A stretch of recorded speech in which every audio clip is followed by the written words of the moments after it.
Алладан қорқып күнөөдөн сактанайлы. Алладан қорқып күнөөдөн сактанайлы. Себеп ар бир күнөө Алланын наразычылыгын чакырат. Bir күнөө дозокко алып барганга жетиштүү. Ошон үчүн таквалыкты Алла Тааладан биз сурайлы.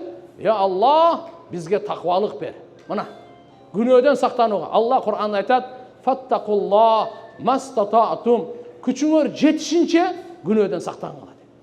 Тилиңерди, көзүңөрдү, кулагыңарды, оюңарды, күмөнүңөрдү, жүрөгүңөрдү, колуңарды, путуңарды, денеңердин бардык мүчөлөрүн арамдан сактаган ушун аты таква. Пайгамбарыбыз таквалардын имамы. Кур'анда Алла Таала таквага вада берген.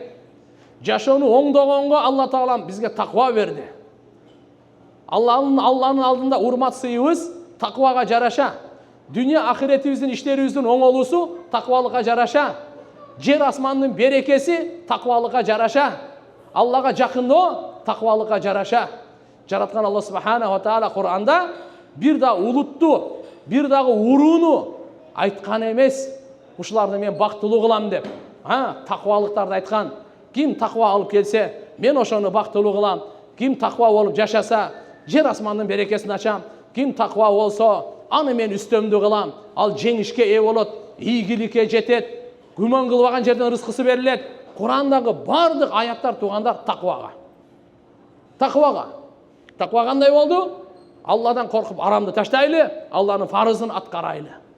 Алладан коркуп арамды таштайлы, Алла Тааланын фарызын аткарайлы. Ушунун аты таква. Эми карап туруңуз эмне дейт?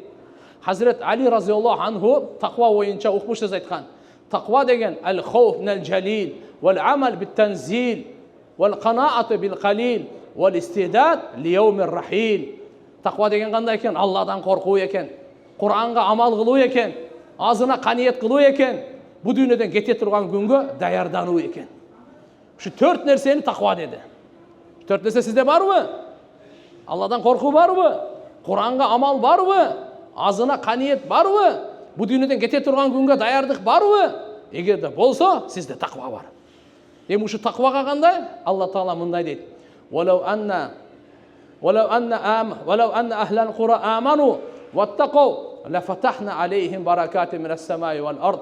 Эгерде бир эл, бир айыл же бир кыштактык, бир шаардыктар ыйман келтирип, таквалыкты тандаса, биз асман менен жердин берекелерин ачып коебуз дейт Алла. Асман менен жердин берекелерин ачып коебуз. Таквалык жашоону тандагыла. Алла Субханаху ва Таала эмне деп атат? Жер менен асманды берекесин ачып коебуз. Жердин ээси Алла, асмандын ээси Алла. Жерди Алла жараткан, башка эмес. Асманды Алла жараткан, башка эмес. Бунун кожоюну бар, жараткан Алла Таала. Сизге бизге рызкы асман менен жерден. Алла Кур'анда мындай дейт: "Фис-самаи ризкукум ва ма ту'адун". Силердин рызкыңар асманда. Рызкыңар асманда.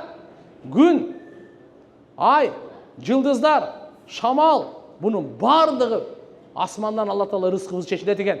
Ушунун бардыгы биздин рызкыбызга байланган экен. Күн чыкпай койсо, бир дагы буудай, бир дагы арпа, бир дагы күрүч пышпайт.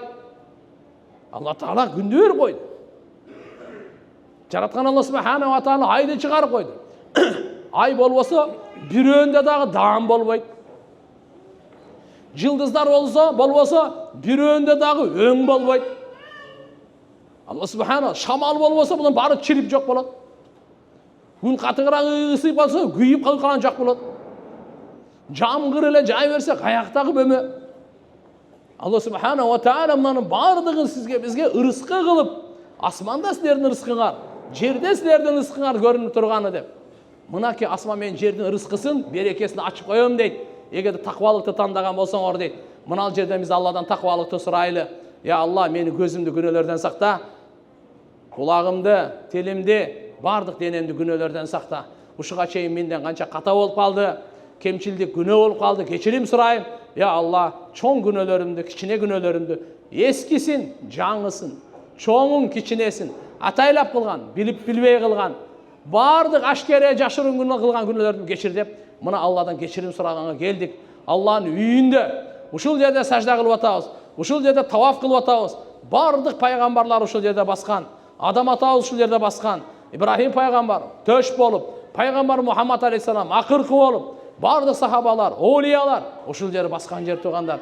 Ошолордун басқанда неужели мен дағы басып атам? Менің қадамым, менің сәждам ушул жерге тиіп атат. Аллардың көзі ушу Кабаны көрді эле. Менің көзім да ушу Кабаны көріп атат. Ошолар қара ташты Бисмиллахи Аллаху акбар деп истилам кылды эле. Адам атабыз истилам кылган, Ибрахим пайгамбар истилам кылган, пайгамбарыбыз Мухаммад алейхиссалам бул кара ташты сыйлаган. Умар разияллаху анху кара ташты өптүрүп айткан эле. Кара таш, сенде пайда зыян жок. Пайгамбар сени өпкөн сыйлап, ошон үчүн мен сени өп атам деген. Ошону сыйлап биз мына истилам кылып атабыз. Мына ушундай ыйык жерге Алла алып келип койду. Эми ушу ыйык жерде тугандар ишенимибизди оңдойлу.